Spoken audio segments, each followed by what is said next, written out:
Hola, buenas tardes. Voy a abordar ya en este bloque la parte práctica de las clases que os hemos impartido online, os he impartido online estos días sobre el aparato digestivo y su histología. En este caso, evidentemente al carecer de un microscopio, como os dije en la introducción, voy a utilizar un microscopio virtual de los muchos que hay disponibles en Internet. Este me gusta especialmente, la página se llama Histology Guide, aquí la podéis ver y la tenéis también en la guía docente de la asignatura. Y realmente es totalmente equiparable a un microscopio. Lo que vamos a hacer en ella es exactamente lo mismo que haríais con un microscopio. Obviamente el manejo es mucho más sencillo y la calidad de las imágenes es más alta. Pero en cualquier caso es un sustitutivo perfecto y porque además son preparaciones muy buenas de muchísima calidad. Entonces vamos a empezar por la lengua, de la cual tenemos varias preparaciones disponibles.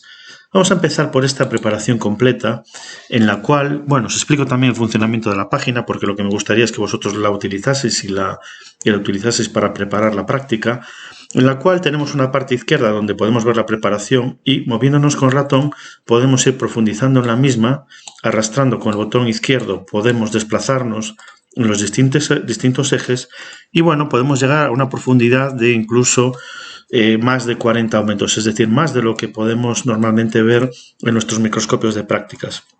Fijaos cómo podemos ver el músculo estriado de la lengua con perfecta nitidez, las estriaciones, los núcleos celulares. Esto es el máximo de aumentos, la verdad es que es increíble, fijaos en estas bandas transversales, las bandas Z, las bandas A e I, se pueden ver a la perfección, es algo que realmente en nuestros microscopios de prácticas pues realmente no podemos llegar a ver con tanta calidad. Así que bueno, es un material realmente magnífico y os animo a que lo utilicéis para familiarizaros con los distintos tejidos, en este caso con los que os he explicado yo, que son los del aparato digestivo. Ahí podéis ver el máximo aumento y volvemos a la preparación, que es toda la lengua en su totalidad. Una de las grandes ventajas de este microscopio es que las principales estructuras aparecen recogidas en un glosario a la derecha. Podéis ocultarlas maximizando la pantalla para disponer de más espacio, o si tenéis una pantalla grande las podéis mantener abiertas y con hacer clic, por ejemplo, en este caso en las papilas filiformes, os mueve automáticamente a un campo donde podéis verlas, con lo cual os facilita también mucho el estudio. De todos modos, lo ideal es que vosotros vayáis moviéndoos por las preparaciones según vuestro criterio. El procedimiento de explicación que voy a seguir va a ser, obviamente, ir recorriendo los distintos órganos que hemos estudiado con las preparaciones que yo creo que son más representativas para el estudio. En esta preparación global de la lengua, ya veis que es un corte sagital, podemos ver con gran nitidez dos componentes. Por un lado, el epitelio estratificado plano que la recubre. En la parte dorsal, debido a la presencia de las papilas cónicas, aquí las veis, lo vemos de una forma un tanto irregular. Sus límites son un poco barrocos, ¿no? Un poco retorcidos, ¿no? Pero si nos vamos a la parte ventral de la lengua, que también cuenta con el mismo revestimiento, estos límites son mucho más claros. Aquí lo podemos ver. Vamos a aumentar de objetivo para que podamos ver perfectamente las células que forman este epitelio. A veces le cuesta cargar un poco la página, pero aquí lo tenéis. Y sin mayor problema podemos identificar la capa de queratina que se adapta perfectamente a la superficie del epitelio y el epitelio plano con sus distintos tipos celulares. Cuanto más cerca estemos de la capa basal, los núcleos van a ser más redondeados. Sin embargo, cuanto más cerca estemos de la superficie, los núcleos son más planos. Por debajo de ellos tenemos una pequeña capa de lámina propia con vasos sanguíneos y ya si nos metemos o nos introducimos en profundidad, nos movemos hacia la parte más profunda, vemos las diferentes fibras de músculo estriado. En este campo se ve muy bien cómo se entrecruzan las fibras perpendiculares que tenemos aquí con las fibras longitudinales. Si nos vamos a la parte dorsal, podemos ver una variedad mayor incluso de haces. Ya sabéis que tenemos fibras longitudinales, transversales y perpendiculares. Estas son las transversales, las que van de lado a lado, por eso las vemos cortadas según su eje transversal. Estas son las perpendiculares, las que ascienden en sentido dorsal y ventral. Y ya finalmente las longitudinales son estas que acompañan al eje principal de la lengua. En esta preparación estos son los componentes más importantes. De todos modos, si nos vamos hacia la raíz de la lengua, tenemos un componente que ya hemos visto en la teoría, también muy desarrollado en la lengua, que son las glándulas. En este caso, tenemos las dos modalidades, así que nos vale esta preparación perfectamente para identificar las glándulas mucosas. Aquí las tenéis con sus acinis transparentes y sus núcleos en posición basal y su contenido totalmente translúcido. Ahora, cuando cargue la imagen, podemos ver perfectamente estos acinis glandulares, formados por células glandulares cuyos núcleos son mínimos, están en situación basal y tienen un tamaño muy pequeño. Y si nos movemos hacia la izquierda, vamos a reducir el aumento, pasamos a un campo donde podemos ver glándulas serosas con una configuración totalmente diferente. Para reconocerlas se tiñen muchísimo más fuertemente que las mucosas. Las mucosas eran translúcidas, sin embargo aquí ya las veis que son mucho más densas. Tienen unos núcleos en posición periférica, redondos y de gran tamaño. Vale. Bueno, pues después de esta preparación vamos a pasar a la siguiente de la lengua, donde vamos a poder ver las glándulas foliadas. Es la número 108 y en ella por fin vamos a poder ver las papilas gustativas linguales. Aquí la tenemos, la cargamos en un momento. Vamos a ocultar la barra de información y en este caso tiene un aspecto muy diferente el tejido. ¿Por qué vemos este color azul tan intermezclado con las fibras musculares? Bueno, porque en este nivel hay muchísimo tejido glandular, además un tejido glandular densamente teñido. Es mayoritariamente de naturaleza seroso. Ya lo reconocéis perfectamente, es exactamente igual que en la imagen anterior. Voy a maximizar la imagen, aquí lo tenéis. Las glándulas serosas y las glándulas mucosas. Y nos vamos a la superficie. Vamos a ver si tenemos suerte y encontramos las papilas foliadas. Aquí están, efectivamente.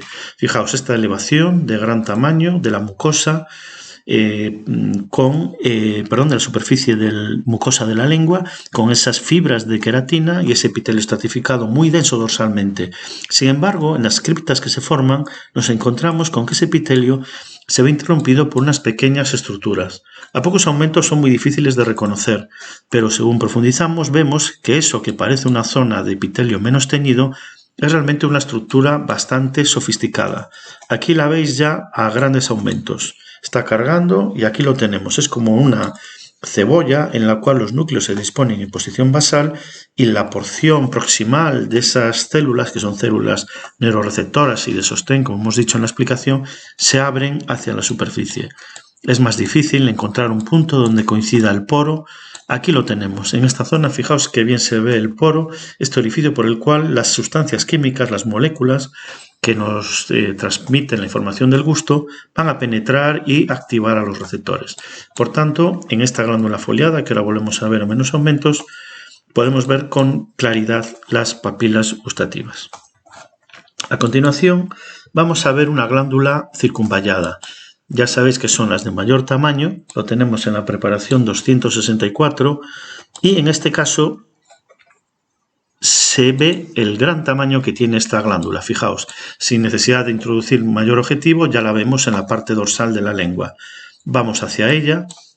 Una vez más comentaros la distribución de tejido glandular seroso y mucoso y fibras musculares. Y nos vamos ya a esa glándula circunvallada, donde una vez más los receptores están escondidos, están protegidos. Los receptores no pueden estar en la superficie de la lengua, si no el estímulo sería excesivo para ellos. Tienen que estar en una zona relativamente escondida para que no se produzca una hiperestimulación. Y ahí los tenéis. Muchísimos, todos acompañando al recorrido del epitelio estratificado plano. Vamos a introducir más aumentos para poder ver estos receptores. Bueno, si tenéis alguna duda o no los encontráis con facilidad, nos vamos al cuadro de información, aunque en este caso, en esta imagen, no tenemos un cuadro de información, entonces, bueno, no podemos hacerlo realmente, pero normalmente tenéis un cuadro que os guía hacia los puntos de estudio. Hay una curiosidad en esta zona que, ya que la veo, os la comento. Lo interesante es que vosotros exploréis y buscáis cosas curiosas. Fijaos este cúmulo de células. ¿Qué puede ser? Podría poneros unas flechitas, pero bueno, es un poco complicado con este sistema. Y yo creo que veis perfectamente con la ayuda del ratón esta zona de tejido, un gran acúmulo de células. ¿Es normal estas células? ¿Es algo patológico? Bueno, pues son células muy redondeadas, las vamos a ver a más aumentos, con apenas citoplasma. Son, lógicamente, ya los habéis estudiado en la práctica de tejidos, linfocitos mayoritariamente. Es tejido linfoide difuso, que está justo en la submucosa. Justo por debajo de la mucosa de la lengua nos vamos a encontrar este gran acúmulo de tejido linfoide difuso muy importante para la defensa inmune local del individuo. Y ya para terminar nos faltan ver las papilas fungiformes. Vamos a la preparación 266 y en ella nos encontramos una preparación también transversal de la lengua donde vemos esas papilas fungiformes. Vamos a dar un salto rápido, quitamos la información y aquí las tenemos. Son botones no tan grandes como los de las circunvalladas, con una organización similar.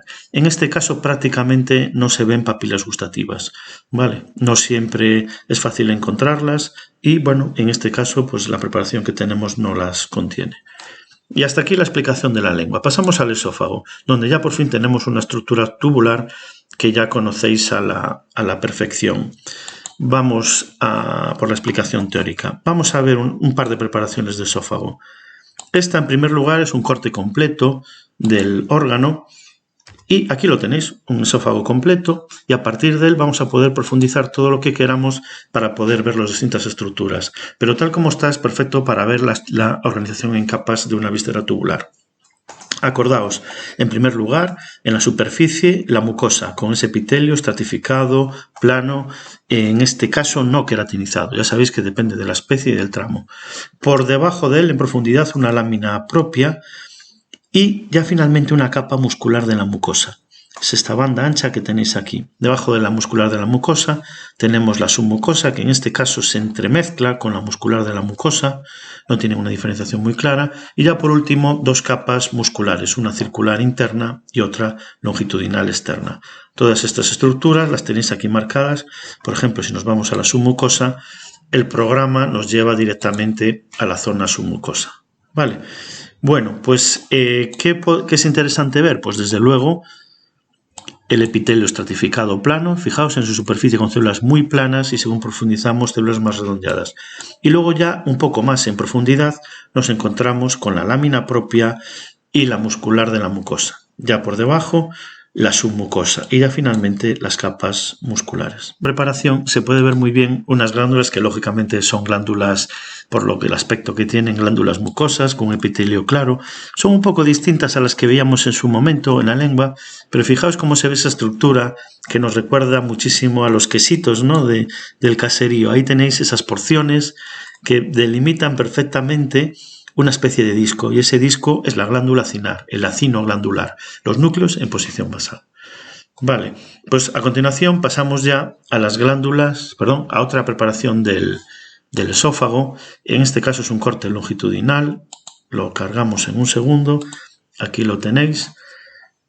Espero que tengáis una buena conexión a internet, como tengo yo aquí en casa, y vamos a ver estas glándulas mejor. En este caso vamos a ver, aquí las tenéis una vez más, glándulas mucosas, nos vamos directamente a ellas y las vemos aquí en todo su esplendor. Fijaos, es una imagen de una calidad fantástica como todas las de esta página.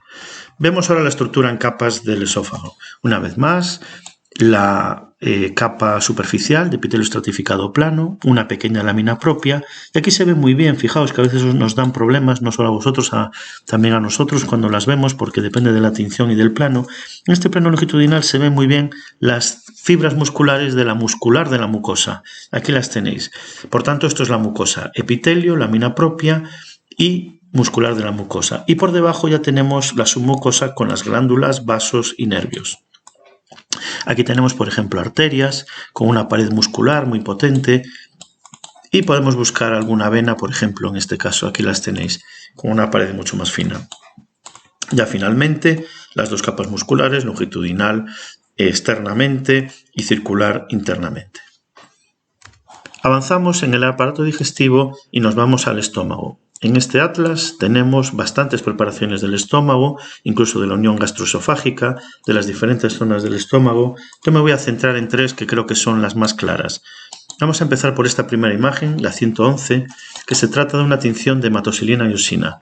Tenemos a pocos aumentos toda la pared del estómago y en este caso lo que nos llama la mayor atención son los grandes pliegues que forma la mucosa.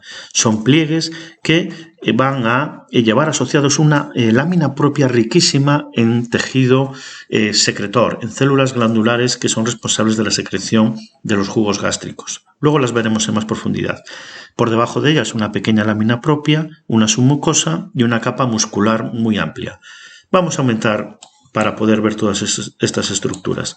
Empezamos por los pliegues de la superficie. Aquí los tenéis. Se ve como la superficie del estómago está recubierta por pliegues cuyas células tienen un contenido muy transparente. Aunque la tinción es bastante fuerte, se puede ver como el citoplasma de estas células es muy transparente. Nos recuerda un poquito, pues eso, a las células caliciformes, pero no son células caliciformes, son células mucosas, con su núcleo en posición basal y con su citoplasma totalmente lleno de mucosidad. Estas células se van renovando continuamente y en ese proceso de renovación hacen que todo el estómago esté protegido por una capa de mucus. Si descendemos hacia la lámina propia, nos encontramos ya las células glandulares. Células glandulares que pueden ser de 2 tipos. Acordaos, células parietales que producen clorhídrico y células principales que producen pepsinógeno. Bueno, pues en toda esta masa que en principio parece uniforme de células, vamos a tener los 2 tipos. Si aumentamos un poquito y nos fijamos un poco más, veremos células con un citoplasma eosinófilo por tanto, muy teñido con iosina, muy rosáceo y con forma, si me lo permitís, de huevos fritos. Aquí las podemos ver. Bueno, espectaculares, ahí las tenéis. Recuerdan mucho a las neuronas, con un núcleo en posición central y un citoplasma muy amplio. Estas células están produciendo el ácido clorhídrico que se va a liberar al interior del estómago. Vale, son por tanto las células lógicamente parietales. Y las células principales recuerdan mucho a las células serosas que vamos a ver en el páncreas o células glandulares serosas que ya hemos visto en el estómago, en el esófago y en las glándulas salivares. Recuerdan mucho y producen fundamentalmente pepsinógenos, es decir, enzimas responsables de la digestión de las proteínas. Fijaos en esta zona, la verdad es que es apasionante moverse por las preparaciones. Hay una densidad altísima de células parietales. Aquí las tenéis. Vale, cuando hay una úlcera, cuando hay un problema gástrico, bueno, pues debemos buscarlas siempre en nuestra tinción y ver en qué estado se encuentran estas células parietales. Vale, más en profundidad, hay como una transición donde lo que predominan son las células principales. Esto no significa que este patrón se conserve siempre. Por debajo de ellas tenemos una pequeña lámina propia que se introduce entre las células y una submucosa muy amplia, en este caso muy laxa, con grandes vasos sanguíneos. Es decir, la lámina propia corresponde a esta zona y ya en profundidad tenemos la submucosa. Ya en un plano todavía más profundo podemos reconocer las capas musculares.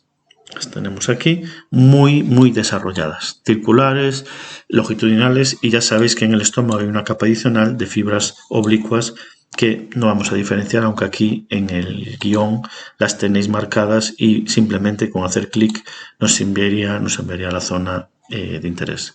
Vamos a ver una segunda preparación de estómago que me parece muy interesante porque es la tinción de Pass. No sé si la habéis estudiado ya, os acordáis de ella, pero es una tinción importante porque tiene precisamente los mucopolisacáridos, es decir, los componentes fundamentales de estas glándulas mucosas. Y las tiñe además de un color muy bonito, un color rosa fucsia muy fuerte, que lo tenéis en esta imagen, en este corte.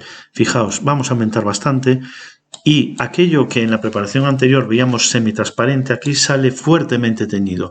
Toda esta especie de rosario de células fuertemente teñidas de rojo son células mucosas, células Pas positiva.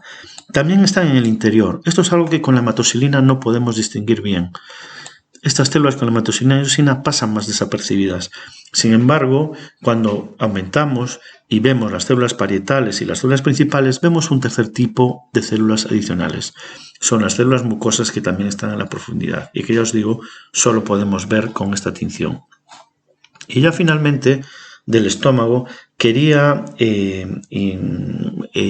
enseñaros una tinción, una hematoxilina férrica, es la preparación 234, que es una tinción que no se suele hacer de rutina y que da una imagen espectacular del estómago, como podéis ver aquí, y que la traigo principalmente para que veáis las células parietales, las células productoras de clorhídrico. Fijaos, nos estamos acercando a esta zona de mucosa y aquí las tenemos.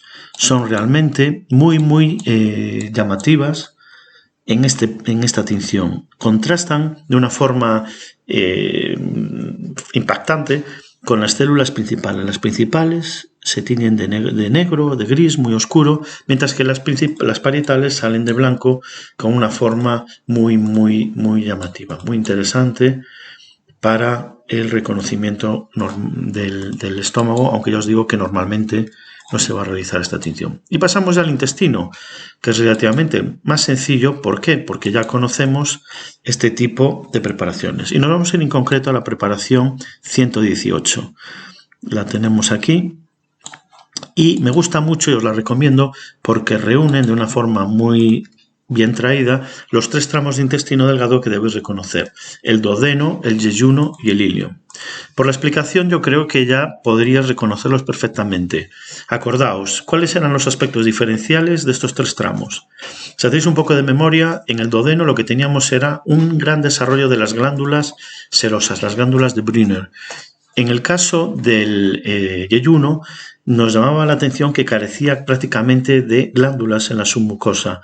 Y ya finalmente el ilion se caracterizaba por tener placas de Peyer, que ahora os voy a enseñar. Vamos a empezar por el duodeno. Vamos a ver esas glándulas de Brunner. Aquí las tenemos. Estas glándulas que son como tubulares, ¿vale? Son las famosas glándulas de Brunner de la submucosa.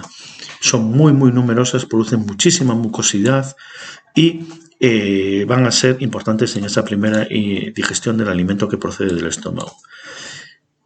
Teniendo claro que pertenecen a la submucosa, es muy fácil de delimitar las capas.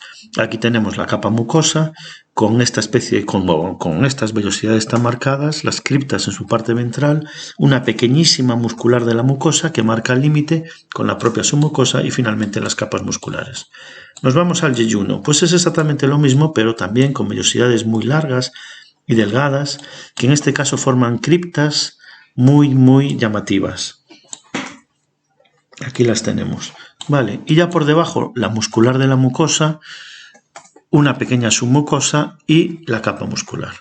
Y ya finalmente en el ilion, con el navegador que tenemos en miniatura, nos movemos muy rápidamente, nos vamos a esta zona ventral, donde hay una especie de mancha de color oscuro, muy teñida, muy densa, con un aspecto muy feo. Pero realmente es lo mismo que veíamos antes, son los linfocitos. Aquí la preparación tiene un pliegue, por tanto no podemos enfocarla bien, exactamente igual que nos pasaría en el microscopio. Son fallos técnicos que, por desgracia, pues a veces es difícil de evitar, pero podemos ver perfectamente una vez más un acúmulo, en este caso tremendo, de linfocitos que constituyen lo que llamamos las placas de Peyer y que no vamos a encontrar ni en el duodeno ni en el yeyuno. Sí vamos a encontrar acúmulos similares en el caso del intestino grueso. Volvemos a una preparación, en este caso la 272, para ver un poquito mejor las capas en el duodeno. Ya las hemos visto, pero bueno, tenemos aquí una preparación específica donde, fijaos, nos podemos mover a la derecha y decir, vamos a ver la mucosa. Bueno, pues ahí tenemos esa mucosa, con esas vellosidades que ya sabéis que están formadas por un epitelio simple cilíndrico, en el cual se intercalan las células caliciformes. Aquí tenéis ejemplos muy claros de células caliciformes. Vale, se ven muy bien. Esas células caliciformes son muy llamativas y se sitúan entre las vellosidades. También son llamativas las criptas, esta especie de formaciones circulares que no es más que el nacimiento de las vellosidades, que debido al plano de corte parecen como cavidades, como cavernas, pero realmente no lo son tal cuales. Pasamos a la muscular de la mucosa, una banda en este caso fuerte y bastante contundente, y en plano más profundo las glándulas de Brunner de la submucosa. Aquí las tenéis. Esta parte sigue siendo tejido conjuntivo laxo de la mucosa y de repente esta condensación tan llamativa, pues ya os podéis imaginar, corresponde a las dos capas musculares, circular interna y circular externa. Ni que decir tiene que la circular externa longitudinal externa, está rodeada por una serosa muy fina, apenas apreciable porque ya sabéis que es una capa casi transparente, muy difícil de diferenciar. Y ya por último nos vamos a la preparación 219, porque en ella se ve muy bien, es una preparación de yeyuno. Aquí la tenéis, los pliegues responsables de la absorción, las criptas, luego podemos ver en un plano más profundo la capa submucosa, lámina propia, la muscular de la mucosa, la submucosa y las dos capas musculares, y sobre todo dos zonas que es interesante, dos estructuras que las comento en la presentación y que aquí las podemos ver muy bien. Vamos a ir directamente a ellas con la ayuda del guión. No hace falta que sepáis los nombres propios, son dos plexos nerviosos, bueno, se les llama de Meissner y de Auerbach, pero realmente no hace falta que sepáis los nombres, simplemente que los reconozcáis. En medio de esa capa submucosa nos encontramos este acúmulo de células con núcleos grandes, redondeados, que recuerdan a las neuronas, son plexos neuronales. Ahí están llegando precisamente esas fibras ganglionares del sistema nervioso autónomo. Existe un plexo más periférico que es el plexo de Auerbach, que se sitúa entre las dos capas musculares, también muy desarrollado, mucho más desarrollado. Y este plexo está vinculado lógicamente con la inervación motora de las paredes musculares del órgano. Lo voy a poner a pantalla completa para que lo podáis ver mejor. Aquí lo tenéis, el plexo externo, el plexo de Auerbach en todo su tamaño, y fijaros que según descendemos de ese objetivo se puede ver que sigue un patrón más o menos uniforme a lo largo de la capa muscular, o sea que es bastante fácil reconocerlo. Finalmente, esta tinción en este caso nos muestra unas células que os he puesto en la presentación, pero que no les he dado demasiada importancia, las células de Paneth, porque realmente no es nada fácil verlas. Lo que pasa es que como contamos con estas preparaciones maravillosas, pues sí que las podemos ver y es llamativo. Aquí las tenéis. Fijaos, son células con ese contenido en el citoplasma granular muy llamativo, eosinofílico. Son células del sistema neuroendocrino que están asociadas al aparato digestivo. Son células neuroendocrinas muy llamativas y que no siempre es fácil de reconocer. Tienen una importancia para nosotros secundaria, pero no puedo dejar de comentarlas. Y ya termino con una última preparación dedicada al intestino grueso, en concreto al ciego.